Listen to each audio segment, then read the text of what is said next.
Presented by the 910 Comedy Podcast Network.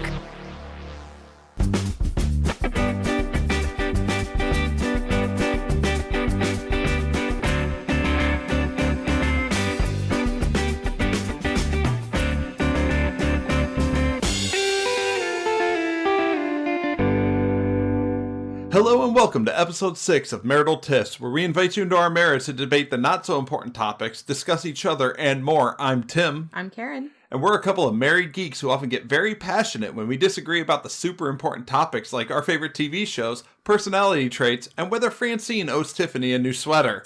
Yeah, check out episode 5 to hear a little bit more about that fun discussion, and no, she absolutely does not. Definitely not, but we go in more into depth on that episode. So how are you doing, Tim? What's our quarantine update? We're about 2 solid months into this now. Mm-hmm. And I'm going slightly insane. Everything's fine. It's fine. I'm fine. We're fine. Everything's fine. This is fine. Yeah, it's great. It's all fine. I think were making fun of me just before we got on here for something that I will defend to the death and die on the hill. Are we going back to episode 1 here? We are, because... Okay, so, if you ahead. remember, in episode 1, we had a very heated debate about change and how much change is too much change. And Karen here, who swore up and down that she was done with the kitchen. No. She was done with the kitchen. I never said I was done with the kitchen. I never said I was done. Painted our buffet and the inside of our... ceramic plate thing. First of all, I never said I was done.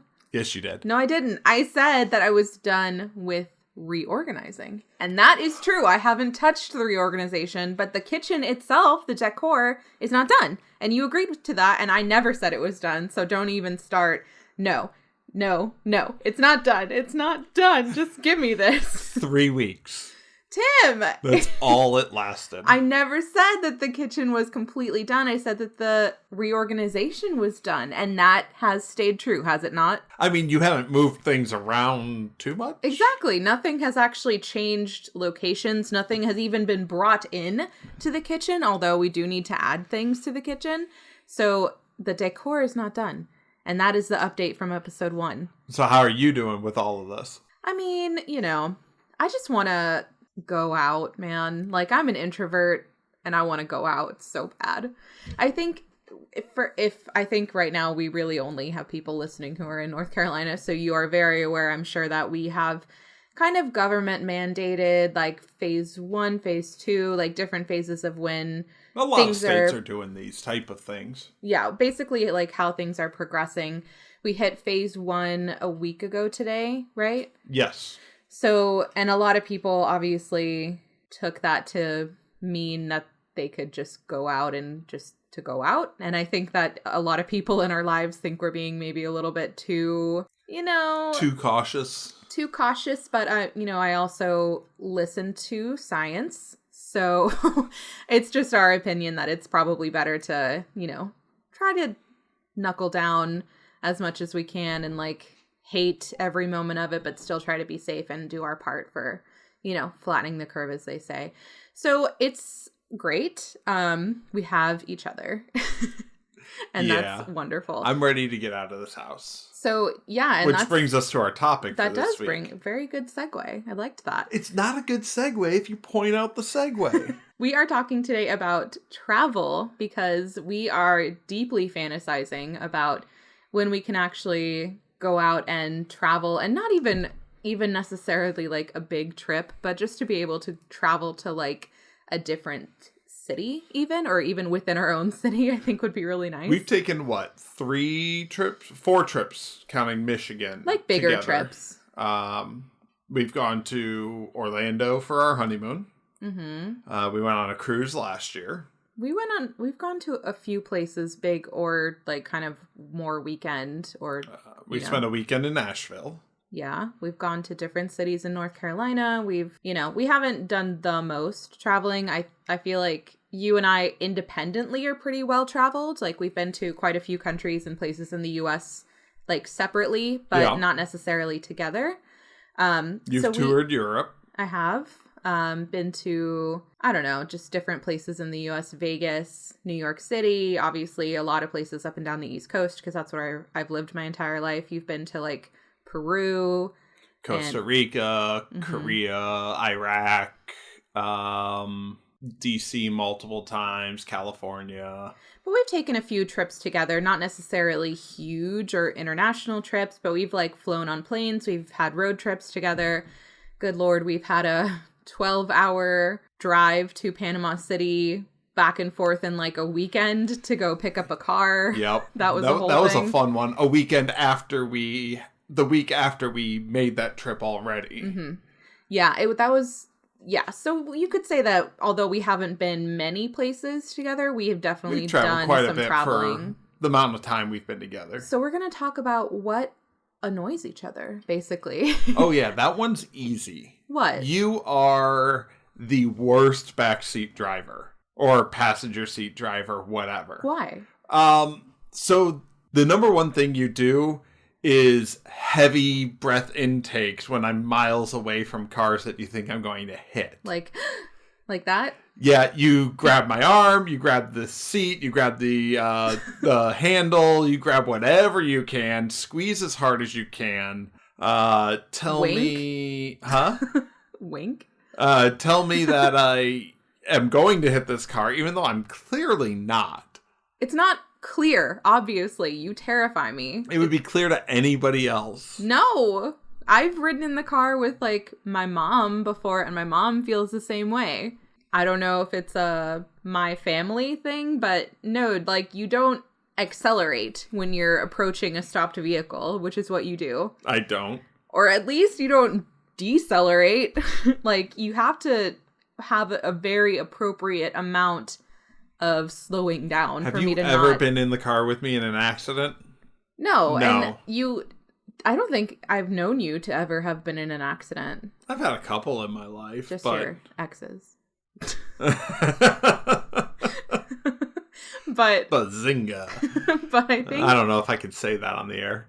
Right, yeah, we might get a copyright strike if anyone, cares at all. But you don't slow down enough for me, or at least not quickly enough. And visually, it looks scary. And that's why, like, I don't know, if the worst thing I do is, like, an audible gasp, then I think I'm okay. You yell. Well, you scare me. Okay. So the worst thing you do is not an audible gasp. So what would you have me do instead? Just, like, silent... Mind your business. Mind my business. I'm in the car too. Mind your business. The driver always is going to protect their side first, just on an instinct. So if anyone is in danger in the car, it's me.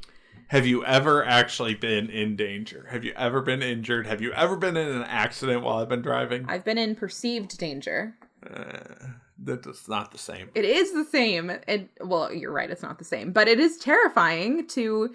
I don't know if anybody else experiences this with really anyone that they drive with, but sometimes you're with a person who is more reckless probably than you would be when you're driving, and you get scared. You're like, okay, my life is in your hands, literally. Like, what can you do except be terrified? You can let the driver handle it because I'm not going to hurt you. You want me to just put, like, a mask over my eyes? And I mean, if that's what it takes. I would not. I would not. I need to be involved in this situation, even if it scares me. So No.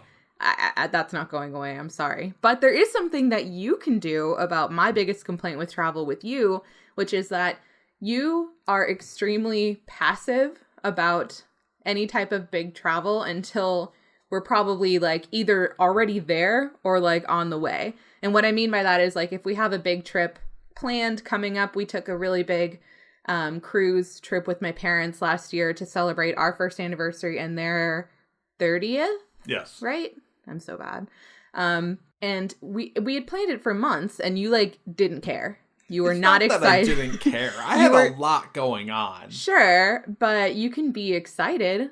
You're not, like, my biggest thing with you is that you don't seem to be in the moment about it until it's actually happening. Until I'm in the moment. Okay, fair, but It's not like as much fun. Like when I'm really excited and then I'm like, we could do this and then they have this excursion and we could, maybe do this. And like, what do you want to see here? And you're just like, eh. I mean, I think a lot of it is I'm not always convinced it's happening until I'm on the road. We've paid for it already. So why would you not be? It's just how I am. Are you pessimistic, would you say? In some cases, yeah. It's really hard to like be excited if the person that you're supposed to be excited with is like, meh, whatever. I mean, you have plenty of excitement for both of us. Yeah, but my excitement drains away when I'm trying to share excitement with somebody else and they're just like, oh yeah, well, it'll be cool later, but not now. Now I don't care. I mean, how often do you see me get excited about things in advance, period? I think when it comes to things like movies coming out or like video games coming out or a new phone that you really want or something like that, really when it's completely centered on you and your interests, you get very excited. I enjoy traveling. I know you do. And I know we've had really great trips together and also some really like questionable ones like the Panama City time, but it's just my biggest complaint is that it's so hard to plan a trip in advance with you because I get excited if it's like 2 months ahead. I'm like, yes, I'm gonna take off work, I'm gonna make sure that I have things scheduled, I'm gonna make sure we have a dog sitter. I don't want to burn out my excitement before we even get there. Excitement is not a like depletable resource. It's like renewable if you have that personality. I'm one of those people who I don't like to hype myself up beyond expectations. I would rather go in a little less excited and have a great trip than to anticipate a great trip and it's a good trip. I would like to know very much what your story is behind anticipation, because this is completely not having anything to do with travel, but you saying anticipation made me think of it, and it's another big pet peeve. Anticipation. Tim, shut up. It really annoyed me, and it's like a sidebar from the travel thing, but a long time ago, in a galaxy far, far away. Thank you. I showed Tim The Princess Bride for the very first time, which if you think is a good movie, give us like a thumbs up or a comment or something like that. But I showed it to Tim and he did not care. He was like, that sucked. He hated it. No, okay, here's the thing. I don't think that The Princess Bride sucks. I've never said it sucks. It didn't match the anticipation. I think it was overrated. How can you, what do you mean? When I have spent my entire life hearing about how amazing this movie is, Mm-hmm. It's amazing. So I come in, I'm expecting on a scale of 1 to 10, I'm expecting a 12. Because that's how everybody talks about this movie. And in context, I didn't see this movie until I was like 30 or close to it. I didn't grow up with this movie. Who cares? It's a good movie. It holds up. Most of it is nostalgia. It's not. It is. So when I finally saw it, I'm expecting a 12. And I got like solid 7, maybe 8. A 7? A 7. The Princess Bride is a 7. It's above average. Oh my God. What is a 12 for you then in the world of movies? In the world of movies. Give me a 12 example. Well. Also, why did you rate it out of 12? That's a very weird rating. On a 0 to 10. Okay, I'm expecting a 12. What is a 12? Endgame. Avengers Endgame. That movie was incredible. So this hugely anticipated movie with a giant cast, giant budget, very modern technology, CGI, all of that, and with the Marvel storylines behind it. Yes. Is a 12 for you? Yes. It can't be enough to just have like a well-crafted story based on a beloved book with like a small but wonderful cast that acts their ass off? I didn't say it was a bad movie. I said it's a 7 or 8. But that's okay.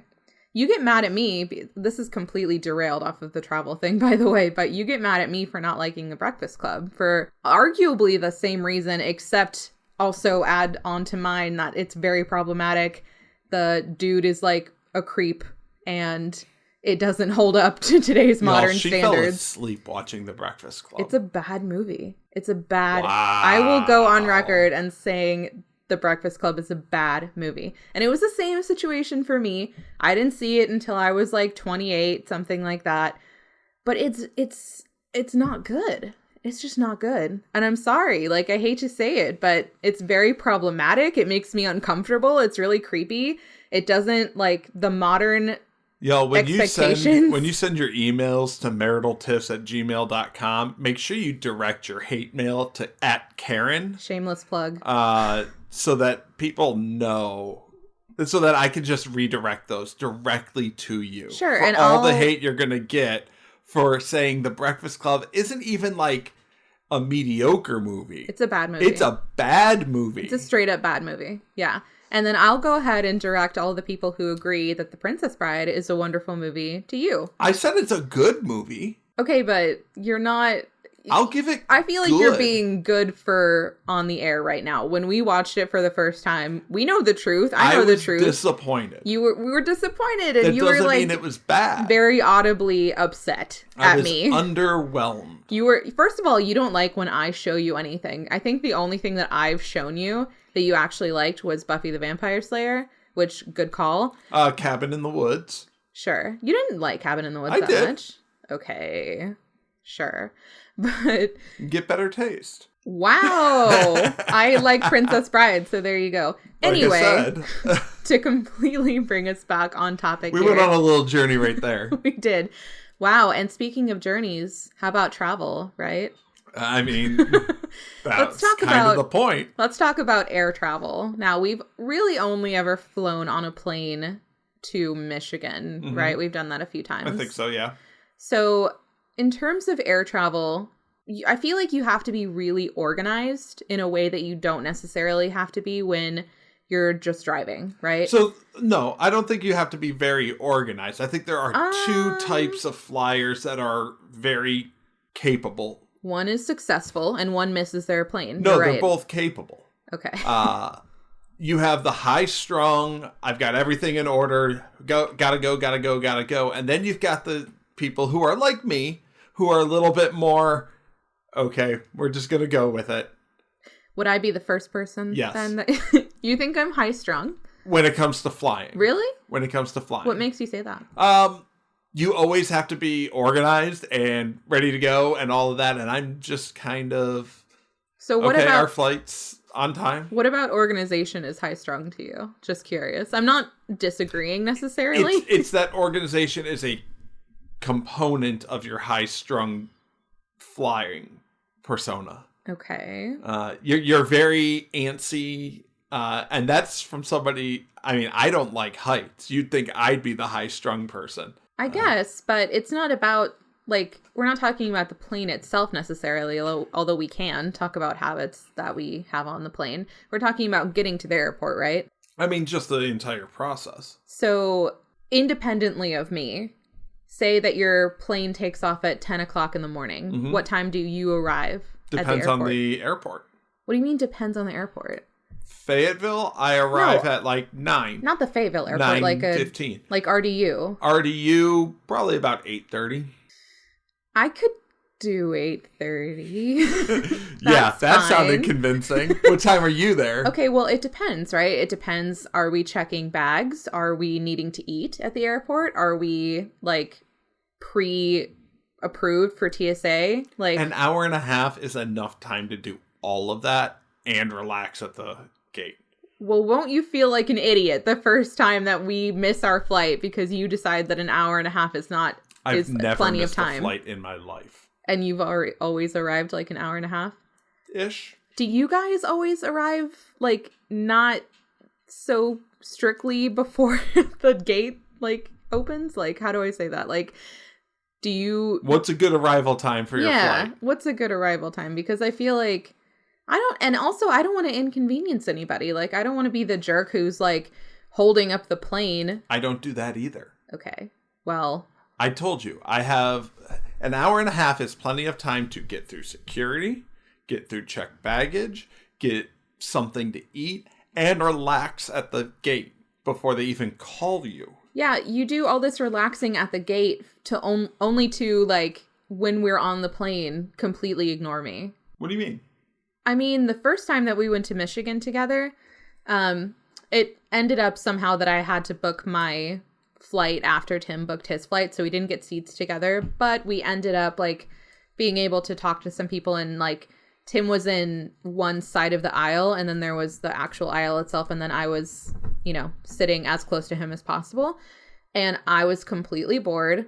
I had no one to talk to, nothing to do, because I'm not the type of person who, and, like, it wasn't a plane that they had, like, you know, in-flight entertainment or something like that. It's not a long enough trip. Yeah, I get sick if I have, like, a book or something like that when I'm, like, actually traveling, like, in the car or on a plane or something like that. So I had essentially nothing to do, and I wanted to talk to you, and you were, like, just in your own little world, and you got mad at me for wanting to... I don't view flying as a social activity. I mean, I get on the flight, I get into my seat, and I kind of zone out. I don't like heights, so Sure. I need to get into my own little zone with music, books, something to distract me just from what's around me.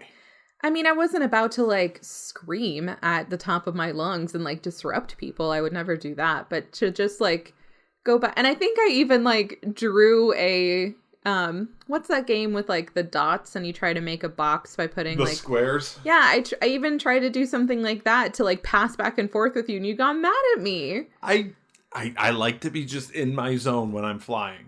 You want to be, like, a single person when you're flying. You don't want to care about anyone else necessarily. I mean, maybe. Maybe that's what it is. If we have a kid one day and we're traveling with them on a plane, what are you going to do? We'll figure that out when we get there. Well, I'm not going to have a kid with you if I know that on the one time every 5 years we'll be on a plane with them that you'll completely ignore them. I mean, we don't have that many places to travel with a kid anymore. What do you mean? I mean, all our family's here, pretty much. Almost all of them. I guess. But, you know, there's a whole world out there that we could see. I don't know how much money you think I make. That's the other thing that is a little bit, like, annoying. Like, we both kind of have goals of places that we want to see. But every time I propose, like, going on a trip, you seem very cautious about it. And I don't know what it is. I like my bubble. You like your bubble? You're starting to sound like me. I'm the introvert. No, I just like I like to be extroverted within my bubble. Okay. And what is the radius of your bubble? 50 miles? Maybe 100? 50 miles? 100 miles? Really? I mean, beyond there, I'm not in my comfort zone. I'm in new territory. Yeah. Like, even Raleigh, like, I'm uncomfortable. But we would be together. Yeah, I'd still be uncomfortable. That would be a constant that you could rely on. It's just how I am. Okay. Well, that is very annoying to me. Do you have anybody in your life that you don't necessarily, you know, you're not necessarily on the same wavelength with when you travel for one reason or another? It could be short travel, long travel. Maybe you get really excited. Maybe you like to be really, you know, planned ahead and actually organized and, like, actually make your flight on time. Or never missed a flight. Yet. Ever. Yet. That sounds like a huge gamble to me, but let us know. That'll do it for this episode of Marital Tiffs. Be sure to follow us on all social media at Marital Tiffs on Facebook, Twitter, and Instagram. We do have one new announcement. We are officially part of the 910 Comedy Podcast Network. Oh, yeah. So check out the other shows on that network, My Own Hometown Crowd, as well as That's Just My Face and Dead Girls Talking. All really great. So if you need something to do during this quarantine, you know, if you happen to catch all of our episodes and need something else, hit up that network. Subscribe on your favorite podcast app and leave us a review and rating. We are on Google and coming soon to Apple Podcasts. Anything left to add? Always stay organized, kids. Always. The plane does not wait. So keep it real. Thanks for listening to Marital Tiffs.